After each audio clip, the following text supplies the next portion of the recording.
Assalamu alaikum. My name is Rida, and I am at the Ghamidi Center of North America. Today I met an interesting scholar, Dr. Khalid Zaheer, and I wanted to ask very pressing questions that Muslim teenagers face daily and see his opinion on the matter. So how are you doing today? I'm fine, alhamdulillah. Thank you very much for the opportunity.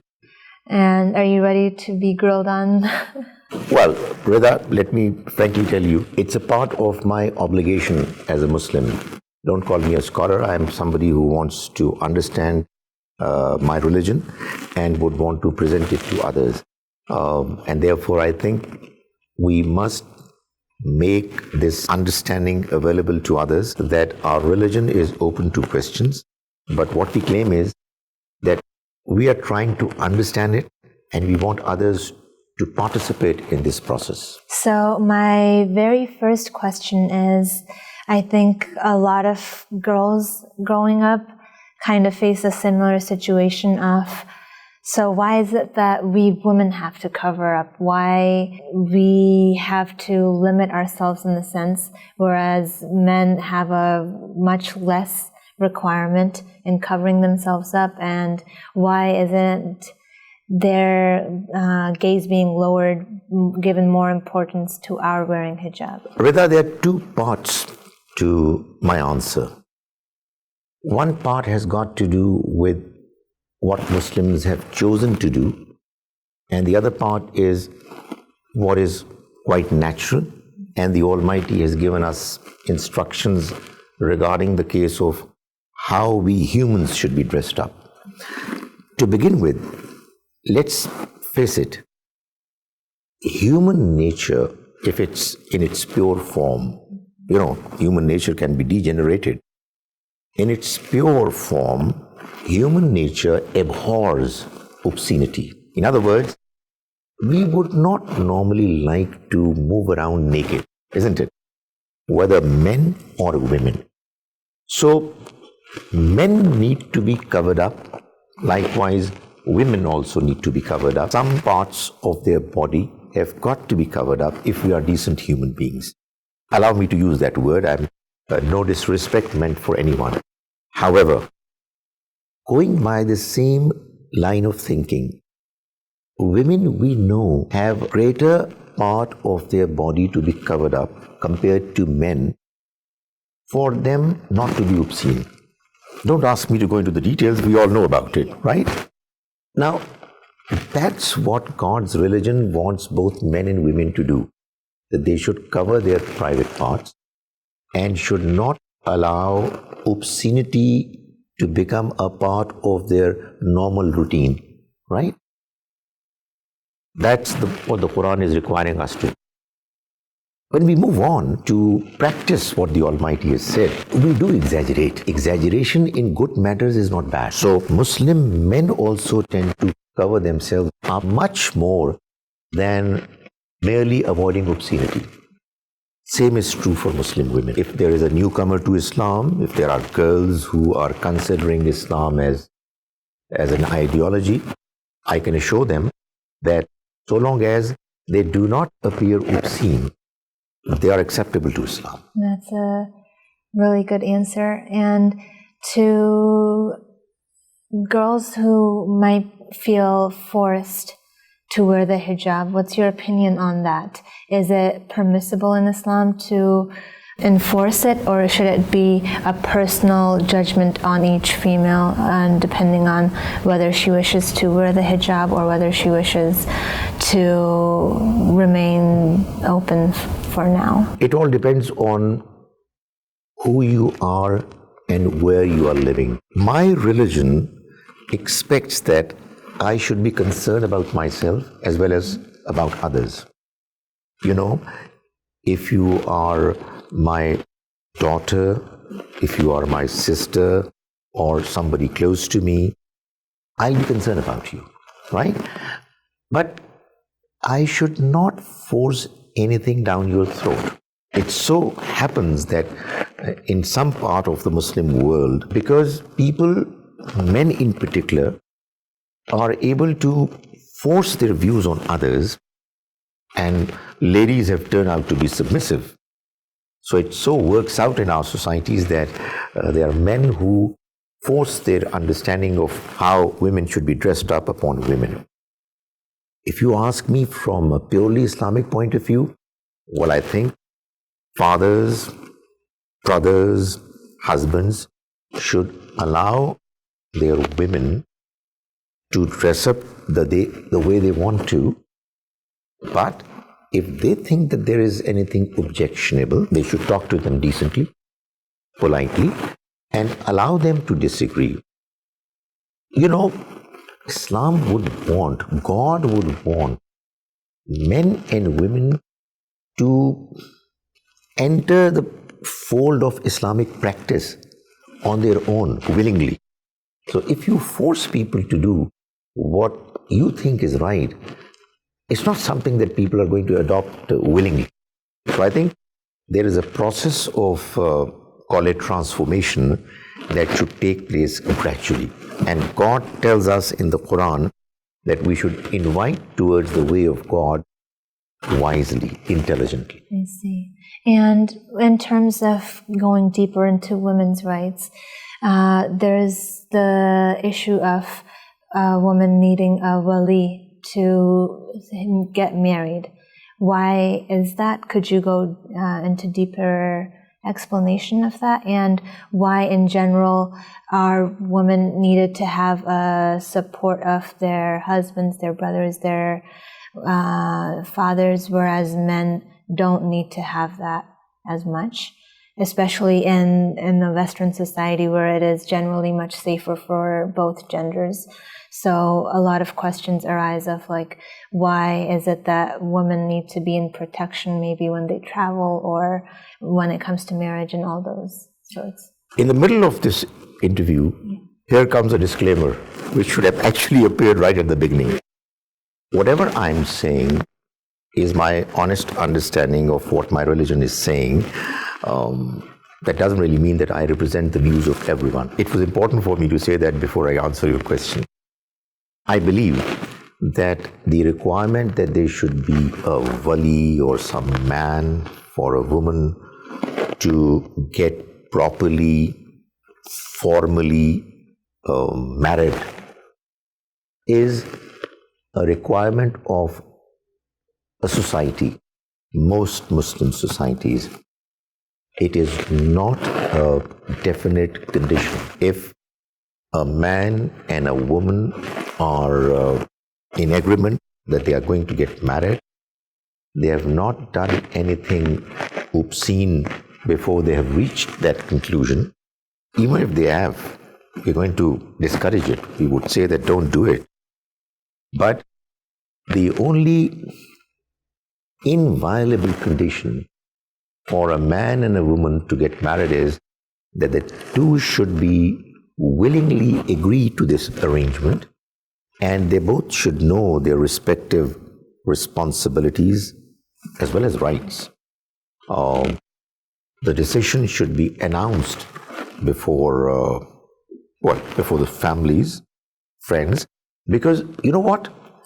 A new administrative unit called family, a new family unit is getting introduced to the society. So it's really good that women should have the support of some close relatives who are men as well as women. And obviously it's also good for the man, the bridegroom, for him also to have the support of his family, because it's not a friendship which is going to begin after marriage. It's going to be a new family which hopefully in most cases is going to give way to kids who are going to be born. So you need to have a support system, you need to have people encouraging you. So it's for that reason that in most Muslim societies we have come up with an arrangement whereby brides in particular are expected to have some close relative men who are supporting her and are accompanying her when this all-important decision is taking place. I see. And that's really eye-opening, considering most views you hear about and you usually don't get to hear about more open views on this topic. Let me tell you frankly, Yeah. if I come to learn about it, I'm sure many Muslim scholars would come to learn about it, that there is a lady and there is a man who have chosen to get married and they are interested in making an announcement. It would be an absolutely Islamically valid marriage. Oh, mashallah. And on this topic of Islam giving women so many rights, but Muslim countries in general don't have a history of upholding those same rights, which obviously you can't control what every Muslim country does or can't be held accountable for that. But why do you think that is, and why has that become our history? I think, frankly, if you trace history of the Muslim world, and I'm always very particular that we call it a Muslim world rather than an Islamic world, because when you are talking about Islamic world, you're talking about the ideal Islamic teachings that are getting followed. There were a few occasions when such ideal, circumstances were prevalent, but in most cases, we are following Islam in some ways, and we are not following Islam in other ways. So, I have a feeling that probably it's a sweeping statement that all along the 1400 plus years of our history, women were subjugated and were not given their rights. However, it's true, unfortunately, for most of the Muslim societies of the present time. I can talk to you about my country, Pakistan, because we have been living alongside another community for hundreds of years where women were not treated equally. That community's ways and behavior have had an influence on how we behave. So unfortunately, it's more of tradition than of Islamic law that has caused the kind of unequal relationship between the two genders that has appeared. If you follow the Islamic law properly, then you will have a very different scenario. Now, what should women do about it? Well, they should become vocal, but politely vocal. I'm not fond of the kind of loud voices of feminism that are being spoken. Not that I discourage them. What I would say is that, in order for your point of view to be heard properly, without creating unnecessary stir in the society, let's talk politely. Let's give our respective arguments so that the other people are convinced, and never ever undermine the strength of argument. And the strength of argument in this particular case is the argument emerging from the Quran. And there are many arguments that can be presented for women emancipation purely from an Islamic point of view. Okay, thank you for that. And one question that a lot of people in America I know deal with, especially teens that are in maybe public schools or have a broader view of like Western society, is they come into contact with a lot more, a different variety of people than themselves, and a lot of them therefore discover things about themselves or struggle to maintain their identity in Islam and while living in a Western society. And one of those topics, which is a bit of a taboo topic, is of course the LGBTQ community and how and if they can still be represented in Islam, and how would one go about encouraging young Muslims that are going through that dilemma. Okay, I agree that it's a tough topic, but it's not a taboo. We need to talk about it. You know what? For one thing, there should be no barriers in discussing these, and thankfully, the debate is now opening up. For another, the normal pattern of God's creation is that there are men and there are women, right? And there is a natural attraction between the two genders which helps in men and women getting married and the process of procreation to take place. So human race is continuing because of this equation that the Almighty has created. Now, no matter what we talk about in this life, while there are normal patterns, we also have exceptions, right? So if we have, let's say, men who are not attracted towards women, or women likewise not attracted towards men, it could happen. What should be done about it? Well, their cases should be taken individually. If it's a psychological case, it should be worked out. If it's a case of some biological problem, then that also should be looked into for the problem to be sorted out. If it's something that cannot be changed, what we will tell such people is to live with it. But do not announce that it's another way of satisfying your urges, because that's where the problem arises. Let's face it, in Islam and in all religions of the world, extramarital sex is not allowed. That's something cannot be given the right to, to operate, to be freely done. Now, extramarital sex means that a man and a woman, if they're not married, they cannot have the physical relationship be employed for the purpose of satisfying their, needs. That's true in the case if a man is attracted towards a man or a woman is attracted towards a woman, because they cannot get married to each other. Marriage, right from the beginning of human race, has been a relationship between a man and a woman. We can't change this pattern, right? So if there are some people, men or women, who've been going through this difficult experience of them not getting attracted towards the opposite gender, they should either go for a cure for it or else endure it with patience. It's a test of life. Let's face it, there are many people who are born blind. There are many others who cannot walk. So what do? We try to cure them, but in the meanwhile, we ask them to be bold and to endure with it. As for the question of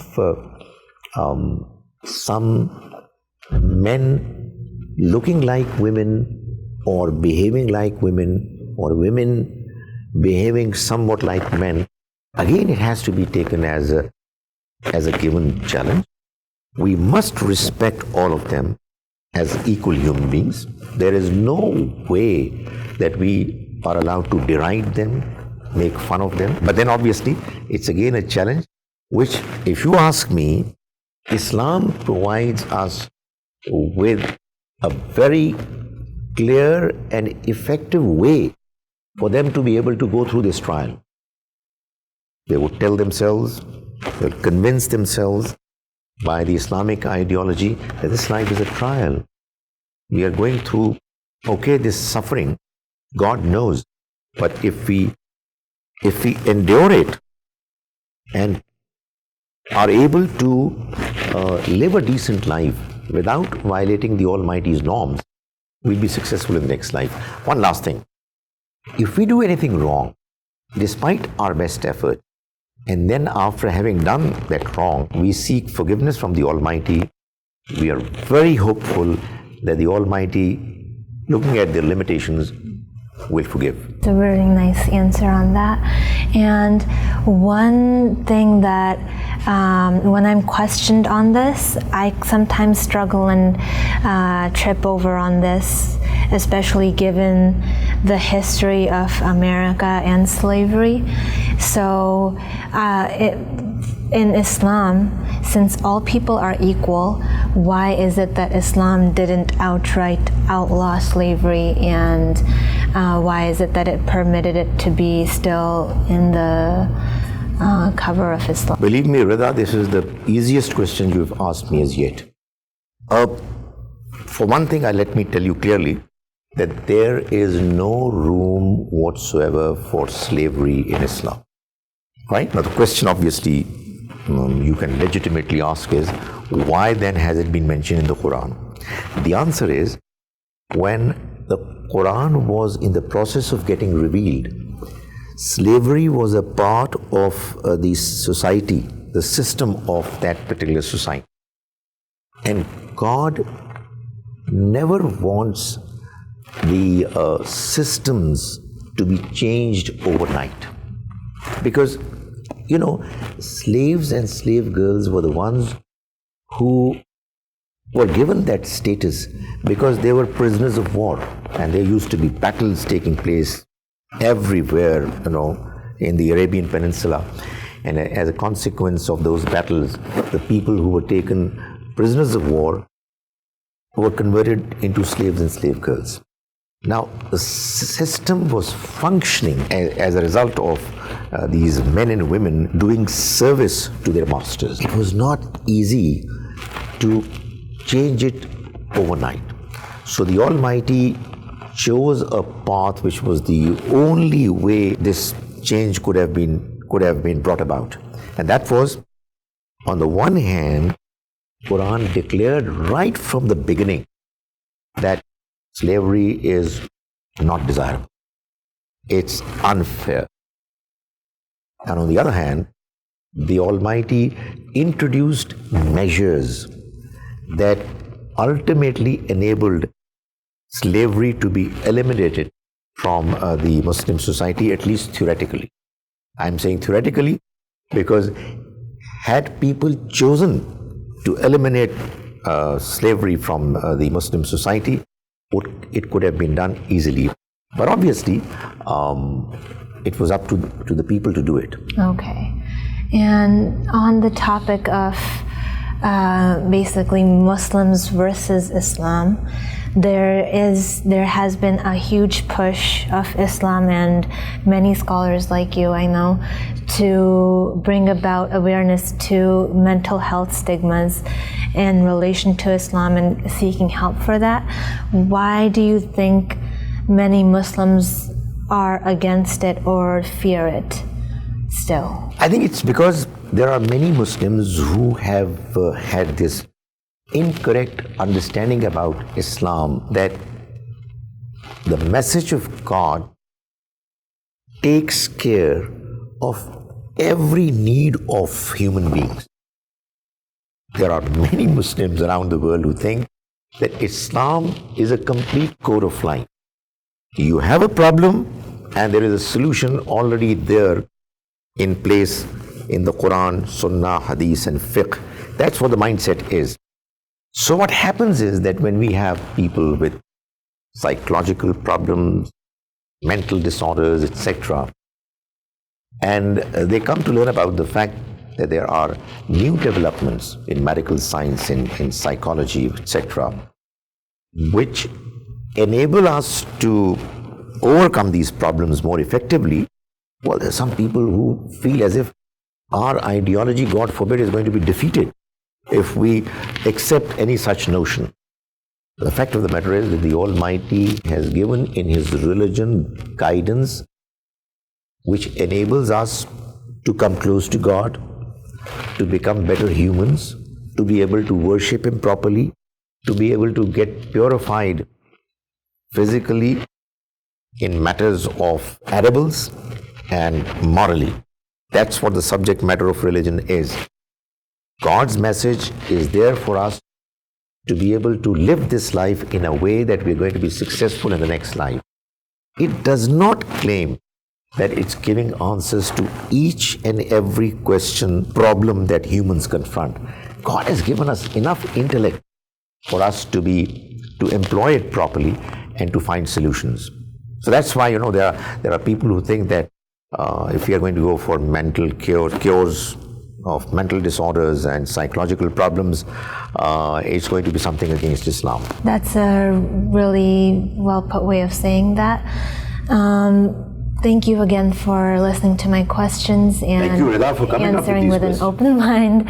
And inshallah, I look forward to meeting with you again. I will, but let me clarify. Yes. I'm not claiming what I'm saying is absolutely right or convincing, but I hope that as a consequence of this discussion, we at least are letting people know that we can discuss so-called difficult questions about Islam. Okay, yeah, that's a really important notion, and a lot of these issues are stuff that Muslim teenagers and youth are facing, but a lot of times it's not talked about enough. So thank you again for answering it and having an open conversation and leading the path of having more discussions on these topics. Inshallah, I look forward to seeing you again.